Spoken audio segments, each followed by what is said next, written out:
مسیح سب کو سلام پاکستان. میں ہوں کا میزبان ساجد غوری. ہم اس وقت موجود ہیں علیم خان صاحب کے پبلک سیکریٹریٹ میں، جہاں پر جتنی بھی پنجاب کے مائنورٹیز کی جتنی بھی درخواستیں سائلین جو آتے ہیں یہاں پر، یہ پبلک سیکریٹریٹ میں آتے ہیں، جہاں پر اس سیکریٹریٹ کو مائنورٹی کی طرف سے موجودہ گورنمنٹ کے جو ایم پی اے ہیں ہارون گل، وہ اس کو ڈیل کر رہے ہیں. اور انہی کے ساتھ ولیم بھٹی صاحب جو بڑے ہی سینئر ورکر ہیں پارٹی کے، اور وہ بھی انہی کے ساتھ مل کر یہ جو لوگوں کے مسئلے مسائل ہیں مائنورٹیز کے حوالے سے ان کو ڈیل کرتے ہیں اور کوشش کرتے ہیں کہ ان کو حل کیا جائے. اسی کے اوپر بات چیت کرنے کے لیے ہم یہاں پہ پہنچے ہیں. تو ہارون گل صاحب ہمارے ساتھ موجود ہیں جن سے بات کریں. جی سلام. جی سر. السلام جی، کیا حال ہے؟ ٹھیک ٹھاک ہیں. پہلے تو بہت شکریہ نیشنل نیوز والوں کا، آپ کے توصف سے جو آج مائنورٹی کی جو آپ آواز اٹھاتے ہیں ہر جگہ، خداوند آپ کو برکت دے اور آپ کے اس چینل کو بڑھائے. جی اچھا، میں آپ سے یہ کویشچن کروں گا کہ ہمارے جو مائنورٹیز کے جتنے بھی انڈر ایج میرج ایکٹ جو اس وقت بہت ہی ہاٹ ایشو ہے، اس کے اوپر موجودہ گورنمنٹ کیا کون سا لائحہ عمل لے کے آ رہی ہے؟ اس پہ دیکھیں، ہماری شعیب شڈل کمیشن ہے جس پہ آلریڈی ہماری ڈسکس لاسٹ ایئر بھی میری ان سے ہوئی تھی، اور پوری کمیٹی میں اس آواز کو اٹھایا تھا میں نے، جس میں فورس کنورژن ایشوز جو ہیں یہ بڑا ہاٹ اور کرنٹ ایشوز ہے. اور اس کے اوپر میں ریزولوشن بھی لے کر آیا، اور 2019 میں نے بل بھی ایک اسمبلی کے فلور پر ٹیبل کروایا، لیکن انفارچونیٹلی کسی وجوہات کی وجہ سے وہ رک گیا. اور لیکن اب دوبارہ اس کام کو تیزی سے کر رہے ہیں. ابھی ریسنٹلی فورس کنورژن پہ میں نے ایک ریزولوشن پیش کی ہے جس میں جبری مذہب تبدیلی پر اور جو کم سن بچیوں کے ساتھ جو پریشرائز کر کے شادیاں کی جا رہی ہیں اس کے اوپر آواز میں نے بلند کی، اور اس کے اوپر ڈسکشن چل رہی ہے. ابھی ریسنٹلی لا منسٹر صاحب سے بھی ملاقات ہوئی اور میٹنگ ہوئی ہے. لیکن اس کو بڑا ہم تمام مائنورٹی کے پارلیمنٹیرین مل کر اور بڑی سنجیدگی کے ساتھ اس کے مسئلے کو دیکھ رہے ہیں، اور امید کرتے ہیں کہ جلد یہ حل ہو جائے گا لیجسلیشن کے حوالے سے. اچھا، یہ دیکھا جائے تو پاکستان میں ہماری مائنورٹیز کے جو ایشوز چل رہے ہیں بچیوں کے ساتھ، اسی کے ساتھ مسلم کمیونٹی کی بچیوں کے ساتھ بھی اسی طرح ایز اٹ از ہی ہو رہا ہے.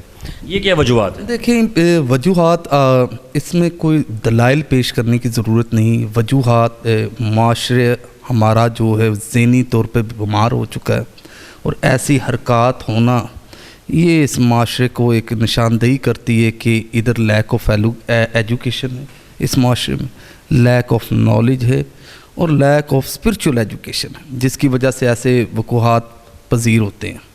اچھا، علیم خان صاحب نے جو پبلک سیکریٹریٹ بنایا یہاں پر، اور اس کو ڈیل آپ کر رہے ہیں، اور یہاں پر جو ہمارے آنے والے دنوں میں جو کرسمس آنے کو ہے دسمبر کے مہینے میں، وہاں پر آپ کیا سہولت لے کے آ رہے ہیں کرسچن کمیونٹی کے لیے؟ دیکھیں جی، سی ایم عثمان بزدار صاحب نے ابھی آپ کو پتہ ہے کہ پہلے پچھلے پریویس گورنمنٹ میں 2.5 کروڑ اسکالرشپ تھا، اسے بڑھا کر 5 کروڑ اسکالرشپ کیا مائنورٹی کے لیے، اور ابھی بھی یہ مزید بڑھنا ہے، یہ 10 پر چلے جانا ہے. اور اس کے بعد پریویس گورنمنٹ میں جو تھا چیک جو تھے وہ بھی 2.5 کروڑ تھے، جو اس وقت 6 کروڑ پر لے کر آئے ہیں ہم اسے. اور اس دفعہ جس طرح ملک جو تھا کووڈ-19 سے اس وقت گزر رہا ہے، اور پچھلی دفعہ بھی جو لاسٹ 3 منتھ پاس 4 منتھ پاس دیکھ لیں جس ویو سے پاکستان کو دھچکا لگا ہے، لیکن خدا کا شکر ہے کہ پھر بھی ورلڈ اکنامک فورم نے اس چیز کی تصدیق کی ہے کہ پاکستان کی اکنامیکل پوزیشن اس طرح سے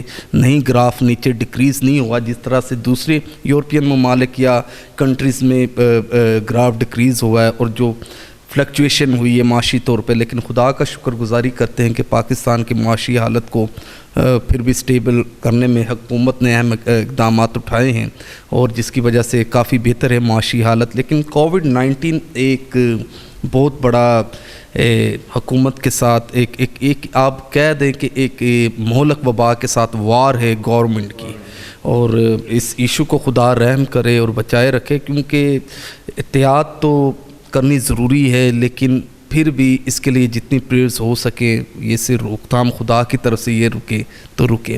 اور اس دفعہ جو سیکنڈ ویوز آئی ہے یو ایس میں بھی آئی ہیں، اور پاکستان میں بھی جو آ رہی ہے زیادہ روز سے